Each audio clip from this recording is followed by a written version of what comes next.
नमस्कार मंडळी, आज आपण चविष्ट अशी हिरव्या टोमॅटोची भाजी बनवणार आहोत। चला तर बघूया।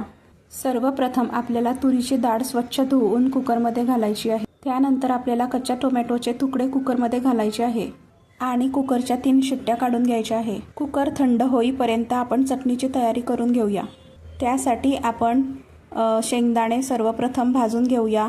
खमंग असे भाजले जातील शेंगदाणे असे भाजा। आपल्याला आता मिरच्या भाजून घ्यायच्या आहे। मिक्सरच्या भांड्यात आपण भाजलेले शेंगदाणे आणि मिरच्या टाकून घेऊया। त्यामध्ये आपण लसूण पाकळ्या आणि कोथिंबीर सुद्धा घालूया आणि मिक्सरमध्ये छान रवाळ चटणी दळून घेऊया।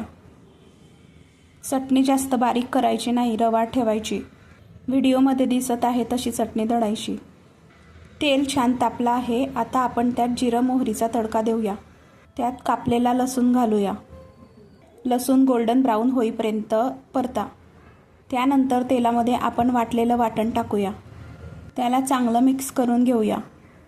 त्यात हळद मसाला घालून छान मिक्स करून घेऊया। तेलामध्ये वाटण तेल सुटेपर्यंत छान परतून घ्यायचं। तुम्ही बघू शकता चटणीला छान तेल सुटलंय। त्यानंतर आपण शिजवून घेतलेलं डाळ आणि टोमॅटो चटणीमध्ये घालूया। छान हलवून घेऊया आणि आपण त्यात गरम पाणी टाकणार आहोत। त्यानंतर मीठ टाकावे। छान उकळी आली आहे भाजीला। भाजी 10 मिनिट उकळू द्या। आपली भाजी तयार आहे। वाव, खूप छान सुगंध सुटलाय भाजीला। आहा, अशाच नवनवीन रेसिपी बघण्यासाठी चॅनलला लाईक, शेअर आणि सबस्क्राईब नक्की करा।